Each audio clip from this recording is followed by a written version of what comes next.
Bonjour, j'espère que vous m'entendez.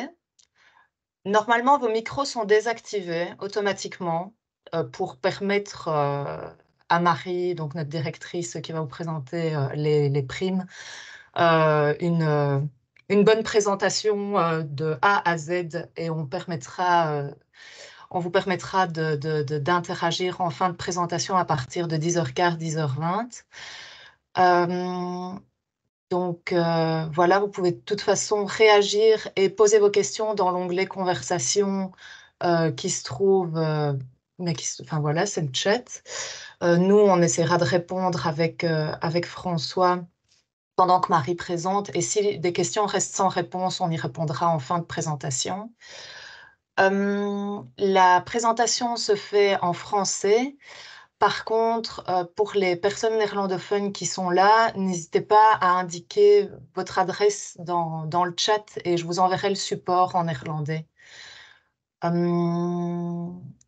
voilà, on ne va pas perdre peut-être plus de temps. Je vais laisser Marie commencer. Si j'ai oublié quelque chose, Marie, voilà. Je rajouterai. Bonjour à toutes et à tous et merci d'être là. Donc, je suis Marine Rings. Je suis la directrice de la direction des aides aux entreprises de Bruxelles Économie Emploi et cette direction est chargée de la gestion des primes que je vais vous présenter aujourd'hui. Donc, en espérant que le chat. Voilà. Donc, comme vous le savez peut-être, ces primes ont fait l'objet d'une réforme assez récemment, il y a à peu près 2 mois, puisque cette réforme est rentrée en vigueur le 26 mars, et cette réforme s'inscrit dans le cadre de la shifting économique, qui est une des stratégies bruxelloises en matière économique. La réforme poursuit un double objectif, à la fois la réorientation des aides euh, vers des modèles économiques qui sont dits exemplaires, que ce soit sur le plan social ou sur le plan environnemental, avec 2 moments clés dans la ligne du temps. D'abord 2024, donc maintenant, c'est l'introduction de majorations pour les entreprises qui sont reconnues comme exemplaires au sens bruxellois du terme, ou qui ont en tout cas entamé une démarche de transition. Et en 2030, les aides régionales ne seront plus accessibles qu'aux entreprises reconnues comme exemplaires. Et l'autre objectif de la réforme, comme c'est souvent le cas pour les réformes, eh bien, c'est de rendre les aides plus pertinentes et correspondant mieux à vos besoins et plus simples. Petit, petit préambule. Attendez, parce qu'en fait, je pense que j'ai pas fait une bonne présentation. Je vais rechanger ma présentation parce que Clémence avait fait une petite modification dans la présentation que je ne vois pas ici. Donc, je suis désolée pour ce petit, un petit, mais je l'ai ici après.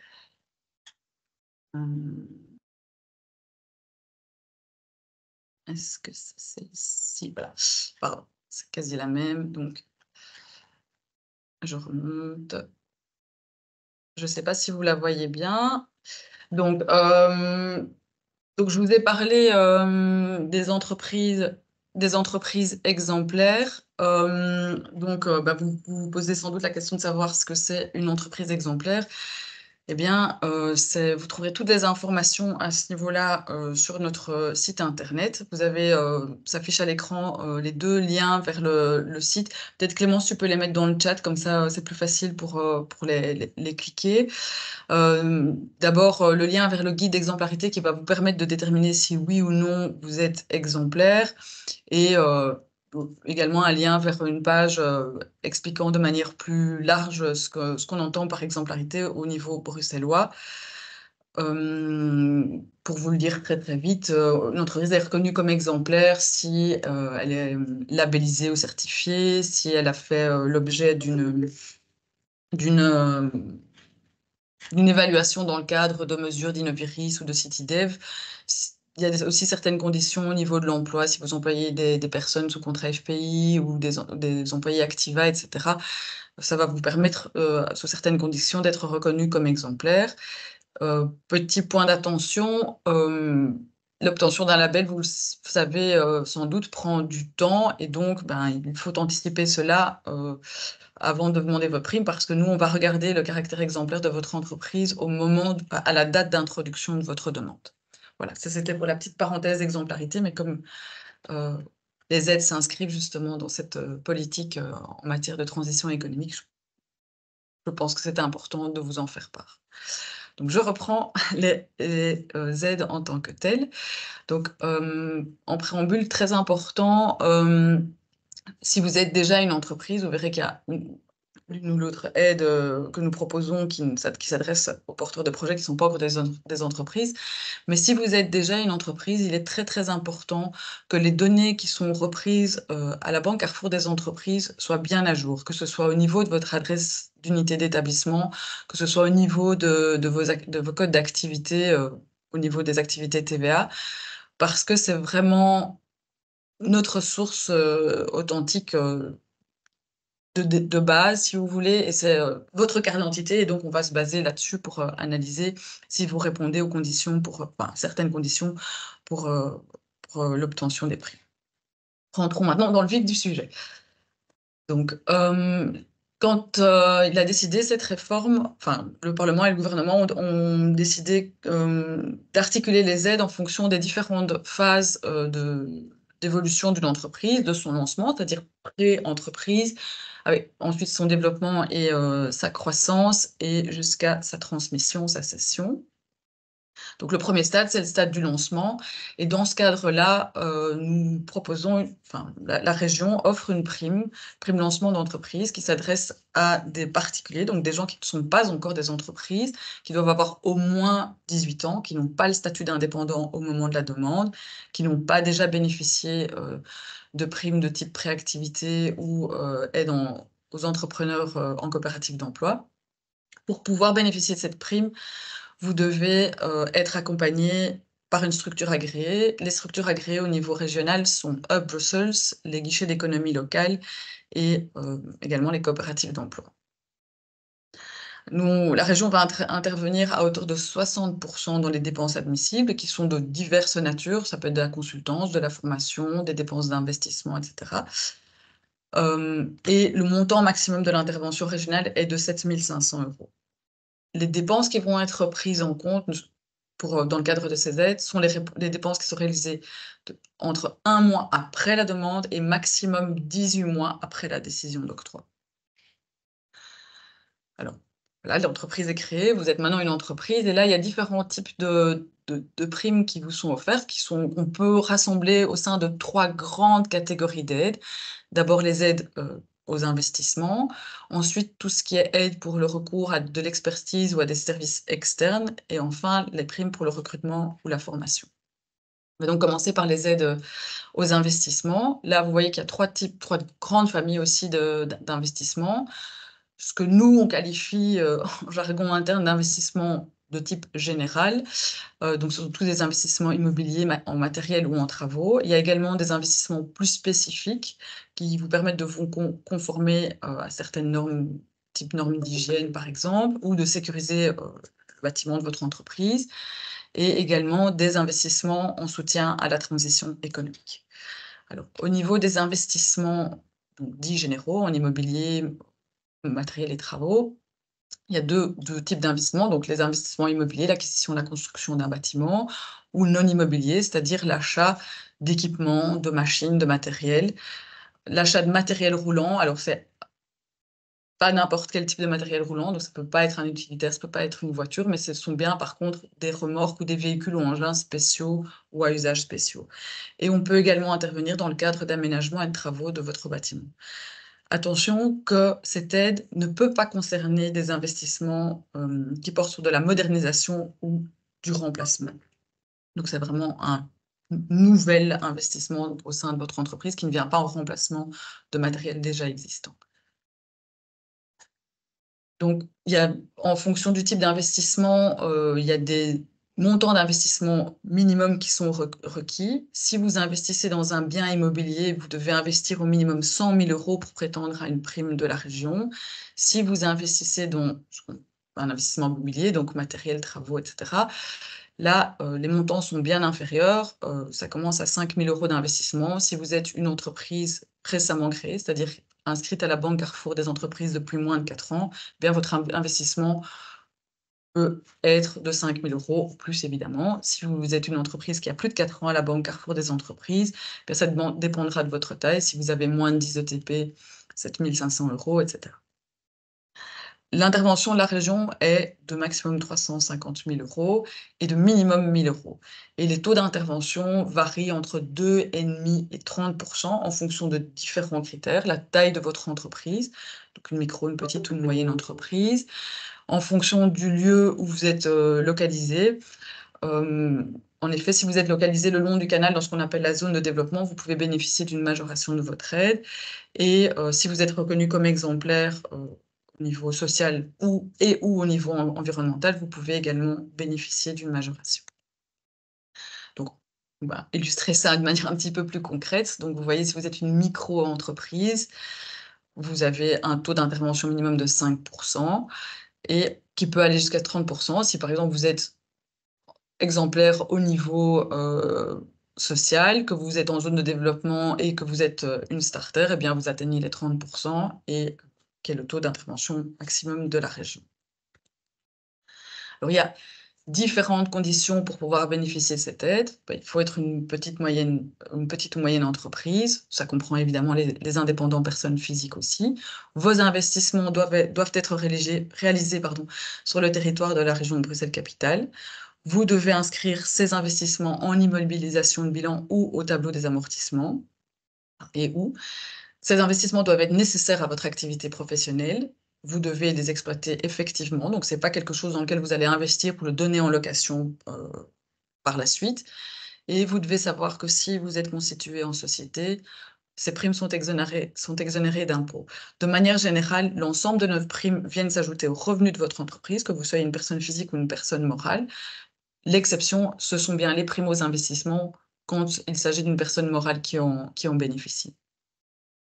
Les investissements doivent aussi s'inscrire dans un certain cadre, soit la création d'un établissement, c'est-à-dire la création d'une nouvelle unité d'établissement qui aurait moins de 4 ans, ou l'extension d'un établissement existant. Ça peut également concerner la diversification de la production vers de nouveaux produits ou un changement fondamental dans le processus de production. Alors, deuxième type d'investissement, ce sont ceux pour se conformer aux normes et ceux pour sécuriser votre entreprise. Alors, la prime conformité aux normes, elle est octroyée lorsque vous réalisez des investissements pour adapter le mode de fabrication de vos produits. Donc, on s'adresse bien à des entreprises qui fabriquent, qui produisent des choses, pas des entreprises de services. Et c'est pour vous adapter à des normes de qualité, de sécurité ou d'hygiène. Votre investissement doit être d'au moins 5 000 € pour bénéficier de l'intervention de la région. Et nous, on va intervenir maximum une fois tous les 4 ans par unité d'établissement. Donc, si vous avez plusieurs unités d'établissement, chaque unité d'établissement peut bien faire l'objet d'une aide tous les 4 ans. C'est un taux unique d'intervention de 40% et notre intervention est de maximum 40 000 €. Et on va intervenir tout ce qui concerne des machines, des équipements et des aménagements. Alors, ce sont également ici les PME au sens large qui peuvent être bénéficiaires de ces aides. Pour pouvoir bénéficier de cette aide, vous devez joindre à votre demande un rapport d'un expert qui va déterminer les investissements qui sont nécessaires à la mise en conformité des normes visées. Vous ne pouvez pas bénéficier de cette aide pour une unité d'établissement qui a moins de 2 ans. Donc, il faut que l'unité d'établissement ait 2 ans ou plus. Et alors, comme je vous l'avais expliqué dans les investissements précédents, il y a évidemment des conditions plus générales que doivent respecter ces investissements, à savoir être situés en région de Bruxelles-Capitale. Ça doit être des immobilisations, il faut un lien de nécessité et c'est toujours la même exonération d'impôts pour les personnes morales, puisque ce sont tous les types d'investissements qui sont concernés par cette exonération. On peut également vous soutenir dans le cadre de la sécurisation de votre entreprise. Qu'est-ce qu'on entend par là? C'est l'installation d'une alarme, d'un volet, de la protection de type mécanique, volet, grillage, etc. Un système de vidéosurveillance et également, et ça c'est une nouveauté suite à la réforme, tout ce qui concerne la protection incendie. Votre investissement ici doit être au minimum de 2 000 €. Ici aussi, on intervient une fois tous les 4 ans par unité d'établissement et le taux de base est de 40%, mais si vous êtes une micro et petite entreprise starter, donc il y a moins de 4 ans d'inscription à la Banque Carrefour des entreprises, votre aide sera majorée de 20%. Vous aurez une intervention de 60%. Et notre intervention est de maximum 10 000 € par an par bénéficiaire. Et ce sont toujours les mêmes conditions générales que celles que j'ai énoncées plus tôt concernant les investissements. Troisième type d'investissement qui a été introduit vraiment, ou en tout cas qui a été revu dans le cadre de cette réforme, ce sont les investissements en soutien à la transition économique. Alors, il y a différents types d'investissements qui peuvent être couverts dans le cadre de cette aide. C'est tout d'abord le renouvellement de tout ce qui est éclairage au moyen d'ampoules LED, ou tout ce qui concerne la gestion temporelle ou présentielle des luminaires, donc minuterie pour vos luminaires, détection de présence, etc.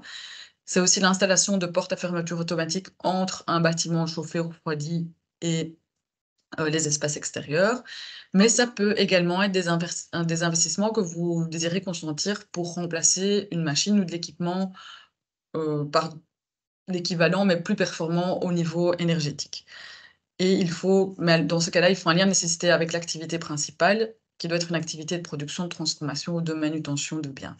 Les 2 premiers points, donc tout ce qui est LED et les portes, on pour nous, c'est évident qu'il y a un lien de nécessité avec votre activité, donc vous ne devez pas venir le prouver. Pour le troisième point, eh bien, nous, on va vérifier qu'il y a bien un lien de nécessité effectif. Ne sont pas repris dans cette mesure d'aide tout ce qui concerne l'isolation de votre bâtiment, ainsi que la production, la distribution ou la gestion de l'énergie, de l'électricité et de l'eau. Donc ça ne peut pas concerner une nouvelle chaudière, etc. Là, il faut vous adresser à Bruxelles Environnement pour ce genre d'investissement. Et ici aussi, c'est toujours les mêmes grandes conditions plus générales au niveau des investissements. Donc là, votre investissement doit être au minimum de 2 000 €. On va intervenir de 30 à 50% en fonction de critères type exemplarité ou si vous êtes inscrit à la Banque Carrefour des entreprises depuis moins de 4 ans. Notre intervention peut être à hauteur de 50 000 € maximum par an par bénéficiaire, et chaque bénéficiaire peut bénéficier jusqu'à 2 fois par an de cette aide. Alors, le gouvernement a voulu aussi rassembler au sein d'une même aide tout ce qui concerne la mobilité basse émission. Donc ça concerne l'acquisition de véhicules pas prioritaires, utilitaires, totalement électriques, et également l'acquisition d'un vélo cargo ou d'une remorque vélo. Donc les conditions générales pour les investissements sont toujours les mêmes. Comme je vous le disais, ça peut concerner l'acquisition d'un vélo cargo ou d'une remorque, l'acquisition d'un utilitaire électrique, donc pas un véhicule hybride et pas un véhicule non utilitaire. Ça peut aussi couvrir, enfin, vous soutenir dans le cadre du rétrofit de votre véhicule utilitaire, pardon. Le rétrofit, c'est donc la transformation d'un véhicule thermique vers une motorisation électrique.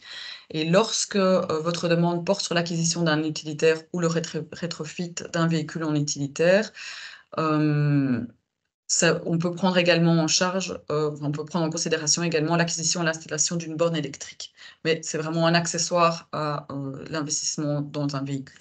Ça ne vise pas, par contre, des investissements pour les vélos cargo et les remorques vélos.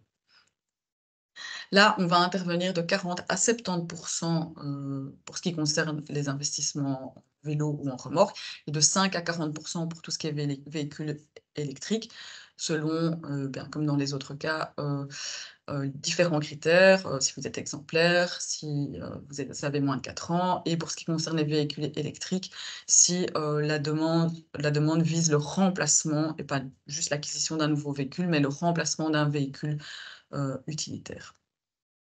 Donc notre intervention est de maximum 4 000 € par vélo et 2 000 € par remorque, avec maximum 3 vélos et ou remorques par an par bénéficiaire, et au total, pour ce qui est vélo et remorque, 12 000 € maximum par an par bénéficiaire. Et pour ce qui concerne les véhicules utilitaires, c'est maximum 16 000 € d'intervention régionale pour les véhicules utilitaires, avec maximum 3 utilitaires ou rétrofit par an par bénéficiaire, et au total, donc maximum 48 000 € par an par bénéficiaire. Alors, les conditions particulières, je vous disais que si votre demande porte sur le remplacement ou la transformation d'un véhicule que vous aviez déjà, qui était déjà au sein de votre entreprise, selon certaines conditions, la prime peut être majorée et donc ne pas être de 5%, mais de 40%. Et si notamment ce remplacement ou ce rétrofit intervient 3 ans avant que le véhicule soit interdit d'accéder à la LEZ, donc à la zone de basse émission bruxelloise, ou au plus tard 24 mois après cette interdiction.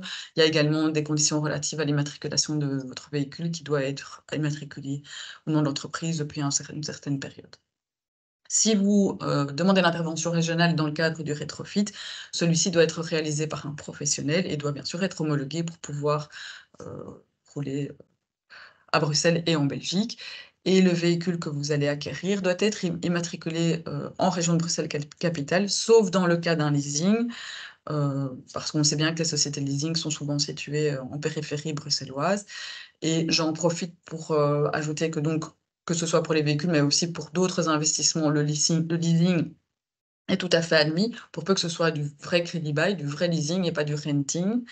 Et j'ajoute aussi que vous pouvez vous faire soutenir dans le cadre d'un investissement en acquérant du matériel d'occasion, mais alors ce matériel doit être vendu par un professionnel. Donc, vous ne pouvez pas acheter une voiture à un particulier ou à une autre entreprise, vous devrez acheter le véhicule utilitaire à un garagiste ou un revendeur de voitures professionnelles si vous désirez pouvoir bénéficier d'une aide régionale. Ça vaut pour tous les autres types d'équipements.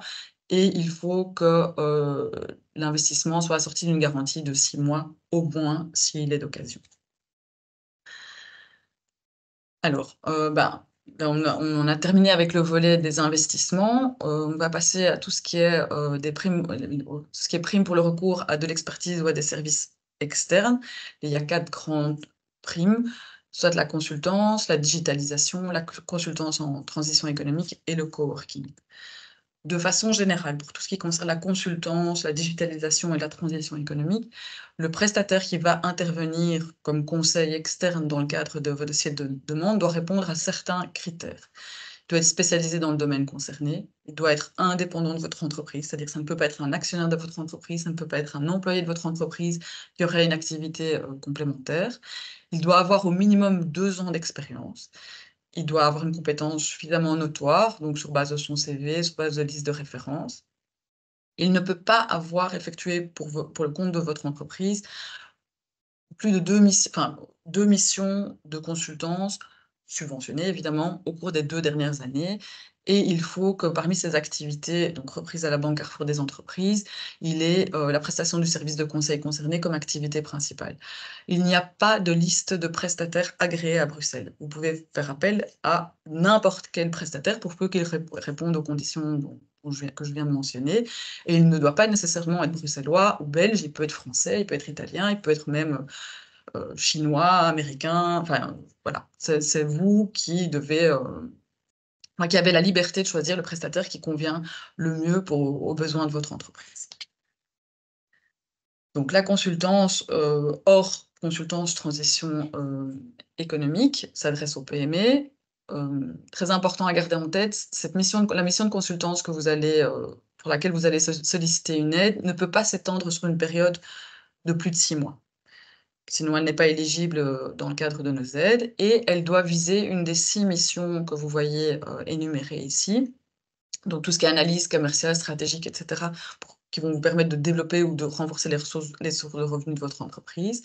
Tout ce qui est études juridiques, mais pas ce qui est défense, pas tout ce qui concerne du contentieux. Donc vous ne pouvez pas vous faire subventionner pour faire appel à un avocat dans le cadre d'un litige. Ça n'est pas pris en charge au niveau de la région. Ça concerne également les études techniques, tout ce qui est stratégie de communication.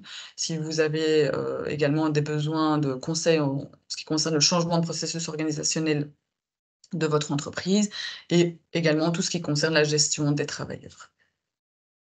De manière un petit peu plus pratique, voilà, nous on va intervenir de 25% à 70% des frais éligibles. Les 25%, c'est le taux d'intervention minimum, mais qui peut être majoré en fonction de votre date d'inscription à la BCE et de votre reconnaissance ou non comme entreprise exemplaire. L'intervention de la région est de maximum 7 500 € par an et par bénéficiaire, et vous pouvez répartir ces 7 500 € jusqu'à maximum 3 aides par an. Alors, les 3 aides par an, il faut faire attention qu'elles sont cumulables, pas dans la consommation de l'enveloppe de 7 500 €, mais au niveau du nombre d'aides, c'est cumulable avec les aides à la transition économique dont je vais parler un petit peu après. Et donc, vous voyez ici les possibilités de majoration pour atteindre ce taux de 70%. Un petit exemple plus pratique. Si vous êtes une entreprise qui n'a aucun critère de majoration, ben vous aurez ces 25% sur les frais admis hors TVA. Si vous êtes une micro-entreprise starter, vous aurez 25% de taux de base, plus 25% de majoration puisque vous êtes inscrit depuis moins de 4 ans à la Banque Carrefour des entreprises, qui amènera votre taux d'intervention à 50%. Et si vous êtes une petite entreprise qui n'est plus une entreprise starter, mais que vous êtes reconnu comme exemplaire à la fois au niveau environnemental et à la fois au niveau social, eh bien là, on va prendre les 25% de base, on va ajouter les 2 fois 30% de majoration pour exemplarité, ça fait un total de 85% théorique d'intervention, mais qu'on va ramener à 70% puisque le taux d'intervention maximum de la région est bien de 70%. Alors, un autre type de recours au service d'un conseil externe dans lesquels on peut vous soutenir, c'est tout ce qui concerne la digitalisation au sein de votre entreprise. Ici aussi, même condition, la consultance s'étend sur maximum 6 mois. Et les missions qui sont éligibles, c'est tout ce qui est digitalisation des processus internes de l'entreprise, de vos moyens de production ou pour ce qui concerne les produits ou services. Ça peut aussi viser la sécurisation informatique de l'entreprise et enfin la réalisation technique ou l'amélioration technique du site internet de l'entreprise.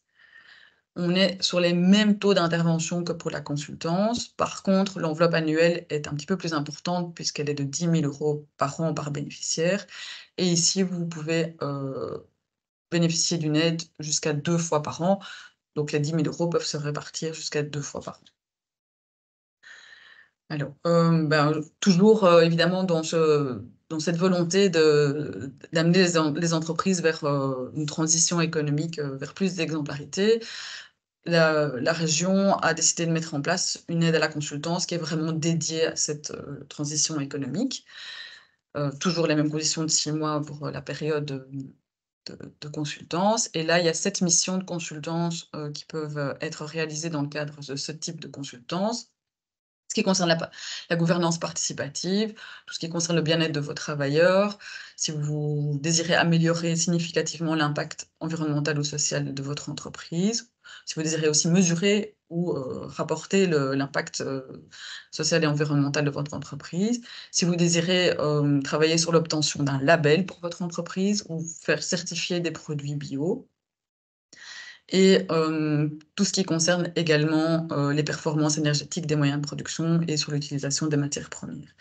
Dans le cadre de la certification des produits bio, on peut intervenir également sur les coûts externes de certification. Donc les taux d'intervention ici sont un petit peu différents de ceux pour les consultances précédentes, puisqu'ils vont de 50 à 80% et vous pouvez bénéficier jusqu'à 15 000 € d'aide par an.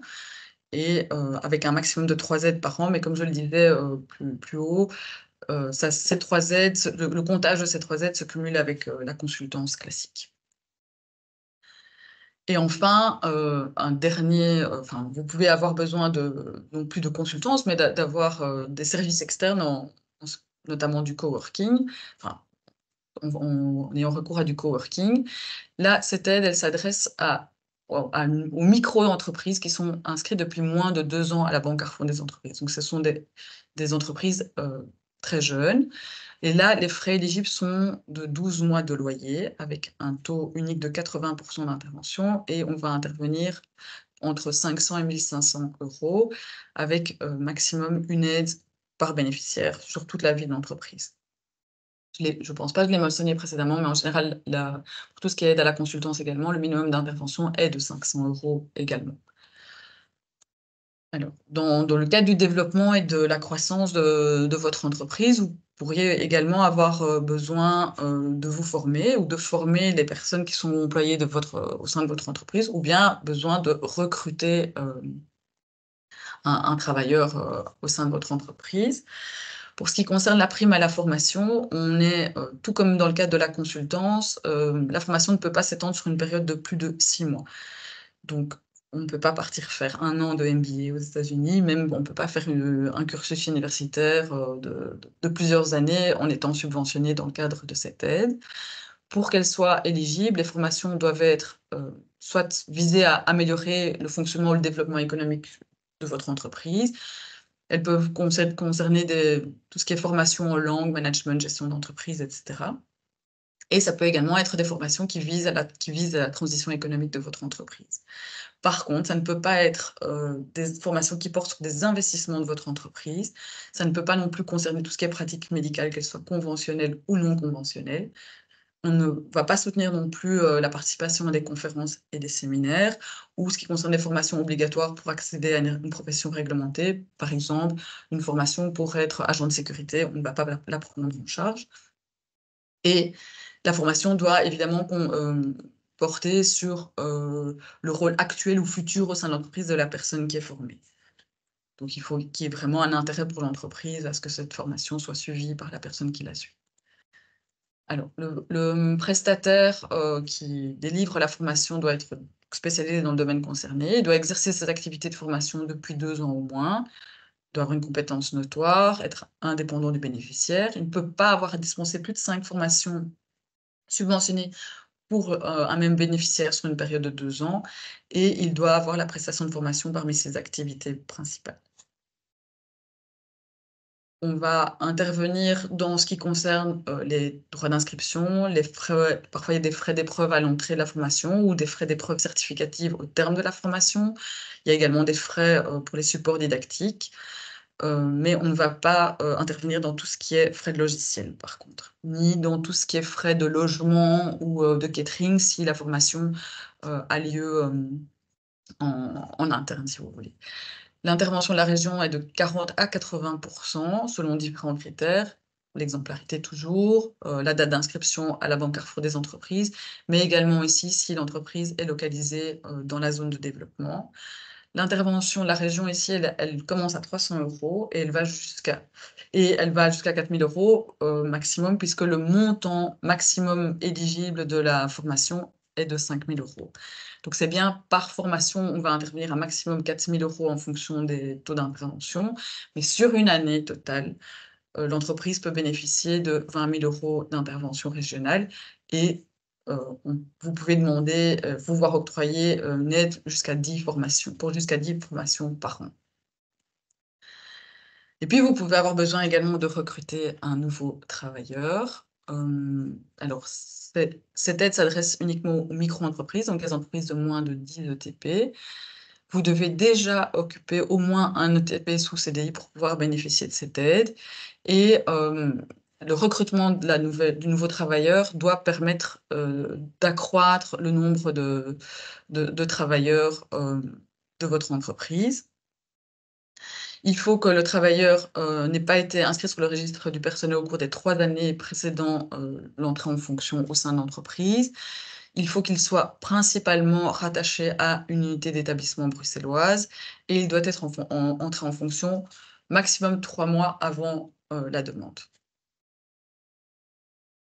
Nous, on va intervenir au minimum à hauteur de 5 000 € pour un ETP. Donc, vous pouvez aussi recruter quelqu'un à mi-temps et tous les pourcentages de travail entre le mi-temps et le temps plein.